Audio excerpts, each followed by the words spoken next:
Shalom kasih Kristus, selamat berjumpa dalam renungan hari ini. Saya berdoa dan berharap sukacita dan kesehatan Tuhan senantiasa melingkupi saudara semua.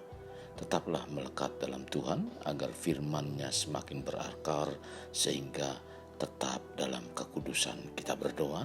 Bapa Surgawi, terima kasih hari ini Engkau kembali memberikan kebenaran firman Tuhan. Biarlah lewat renungan yang disampaikan pada hari ini, firman-Mu memberikan kekuatan di dalam iman percaya kami Tuhan, di mana kami terus semakin hidup sesuai dengan kehendak Tuhan dalam kekudusan senantiasa.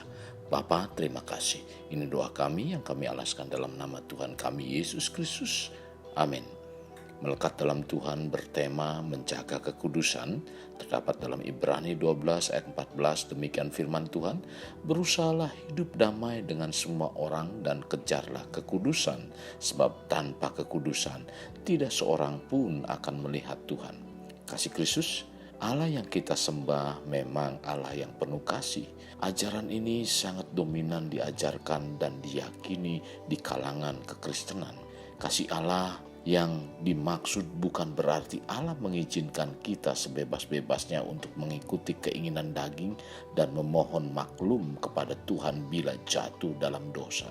Karena kasih karunia Tuhan lebih besar lagi. Bahkan ada juga yang mengajarkan bila kita sudah menerima Yesus sebagai Tuhan, tidak ada lagi penghukuman bagi mereka yang ada dalam Kristus Yesus.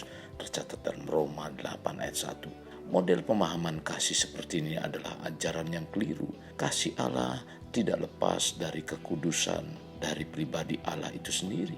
Kekudusan Allah menunjukkan kesempurnaannya yang tak terbatas, dan kekudusannya menuntut setiap pengikutnya menjaga kekudusan dan hidup kudus bagi Dia.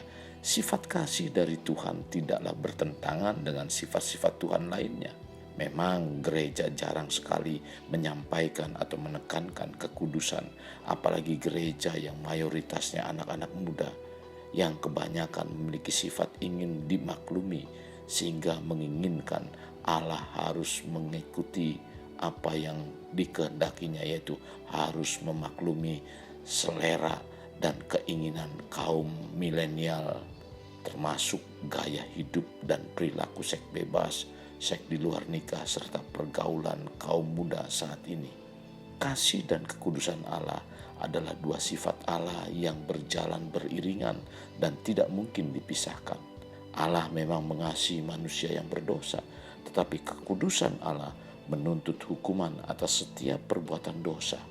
Kasih Kristus, semakin dekat kedatangan Yesus yang kedua kali, maka penyesatan semakin intens. Terlebih terhadap anak-anak muda di mana dasar kebenaran mereka dihancurkan. Memang pada dasarnya kecenderungan manusia tergiur akan keinginan daging, dan itu bukanlah isu hari ini saja. Hal itu sudah terjadi sejak zaman dahulu. Paulus menganggap penting penekanan anjuran untuk hidup kudus. Dalam 1 Tesalonika 4 ayat 1 mengatakan, akhirnya saudara-saudara, kami minta dan nasihatkan kamu dalam Tuhan Yesus. Kamu telah mendengar dari kami bagaimana kamu harus hidup supaya berkenan kepada Allah. Hal itu memang telah kamu turuti, tetapi baiklah kamu melakukannya lebih bersungguh-sungguh lagi. Paulus tidak mau jemaat Tesalonika lengah dan masuk dalam bagian-bagian kehidupan yang berpotensi menjatuhkan mereka, dan mereka harus menghindari area-area berbahaya terhadap dosa. Demikian juga hidup kita sekarang. Ada hal yang berpotensi seperti pada waktu itu, yaitu kecemaran hidup yang menjadi pergumulan.